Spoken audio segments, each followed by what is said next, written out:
Smooth हो जाएगी, यहाँ से चीज़ें फिर दोबारा वापस कंसिस्टेंट हो जाएंगी। तो चलो स्टार्ट करते हैं। ये रहा आपका आज का प्रोजेक्ट जो आपको क्रिएट करना है, ठीक है। बहुत सारी चीज़ें हैं यहाँ पर, बहुत सारी चीज़ें हैं, वन बाय वन देखते चलते हैं क्या क्या चीज़ें यहाँ पे अवेलेबल है, क्या क्या हमें क्रिएट करना है। तो मैंने कहा बहुत सारे सेक्शन आप इस पर्टिकुलर वेब पेज के अंदर देख पा रहे हो अभी के लिए, ठीक है। मेरे पास इंट्रो सेक्शन बना पड़ा है काइंड ऑफ, ठीक है। मेरे पास एजुकेशन का एक सेक्शन बना पड़ा है, मेरे पास वर्क एक्सपीरियंस का सेक्शन बना पड़ा है, मेरे पास स्किल्स का एक सेक्शन है, अचीवमेंट का एक सेक्शन है, प्रोजेक्ट का एक सेक्शन है। तो डिफरेंट डिफरेंट पार्ट्स है इस पूरे वेब पेज के अंदर, ठीक है।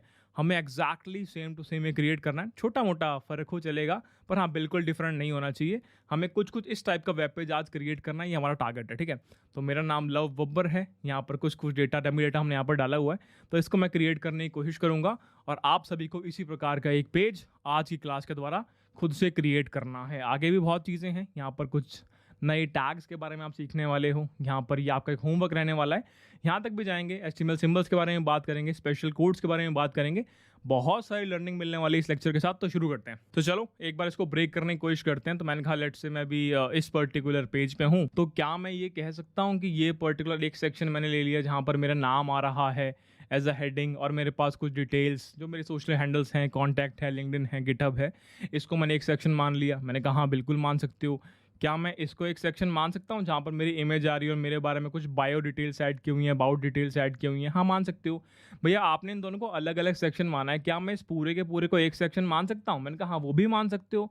तुम्हारे ऊपर डिपेंड करता है तुम कैसे इस पूरे पेज की कैटेगराइजेशन करने वाले हो, कैसे इस पूरे पेज के डिवीजन करने वाले हो। तुम चाहो तो यहाँ पे हर एक चीज़ को सेपरेट सेपरेट एंटिटी मान लो, तब भी इसको क्रिएट कर पाओगे। तुम चाहो इस पूरे के पूरे को एक सिंगल एंटिटी मान लो, तब भी इसको क्रिएट कर पाओगे। बहुत सारे तरीके हैं इसको सॉल्व करने के, ठीक है। तो अभी के लिए हम बात करते हैं हमारा क्या तरीका रहने वाला है इसको सॉल्व करने के लिए, ठीक है। तो वापस आते हैं। तो मैंने कहा कि फिर से एक बार ब्रेक करने की कोशिश करते हैं कैसे करने वाले हैं। तो मैंने कहा जी यहाँ पे एक सेक्शन में देख पा रहा हूँ जहाँ पे हमारा कुछ इंट्रो ऐड किया गया है। तुम अगर ध्यान से देखो तो यहाँ पे एक हेडिंग दी हुई है।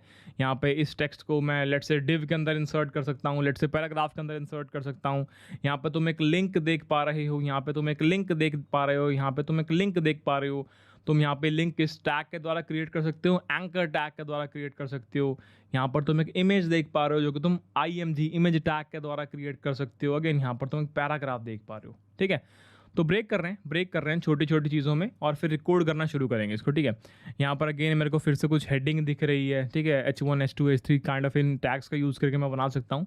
यहाँ पे देखो मुझे एक लिस्ट दिख रही है जिसके अंदर 2 आइटम्स हैं, ठीक है। कुछ टेक्स्ट हमने लिखा हुआ है, यहाँ फिर से एक और हेडिंग दिखी है, यहाँ फिर से एक और हेडिंग दिखी है। इसको मैं डिव के अंदर इंसर्ट करना चाहूँ, डिव के अंदर इंसर्ट कर सकता हूँ टेक्स्ट को, या फिर पैराग्राफ बनाना चाहूँ इसका पैराग्राफ बना सकता हूँ। मैं चाहूँ तो इसको एक लिस्ट अनऑर्डर्ड लिस्ट के द्वारा 3 पॉइंट्स को क्रिएट कर सकता हूँ।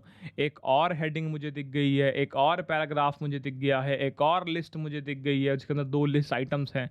एक और हेडिंग मुझे दिख गई है, एक और लिस्ट मुझे दिख गई है जहाँ पर 7 आइटम्स है। फिर से हेडिंग दिख गई है, फिर से लिस्ट दिख गई है जिसके अंदर 2 आइटम्स हैं, एक और हेडिंग, और इसके अंदर मेरे पास 3 पॉइंट्स पड़े हैं इस लिस्ट के अंदर, ठीक है। एक अनऑर्डर लिस्ट बना रखी है, इसके अंदर 3 पॉइंट्स हैं। अब हर एक पॉइंट के अंदर टोटल 4 पार्ट हैं। उन 4 पार्ट में से तुम ध्यान से देखो तो यहाँ पर एक हेडिंग नज़र आ रही है, यहाँ पर एक पैराग्राफ नज़र आ रहा है, या डिव टैग के द्वारा ऐड कर लो या स्पैन टैग के द्वारा ऐड कर लो, जैसे तुम्हें सही लगे। अगेन यहाँ पर फिर दोबारा टेक्स्ट है और एंकर टैग का यूज़ किया हुआ है, ठीक है जी।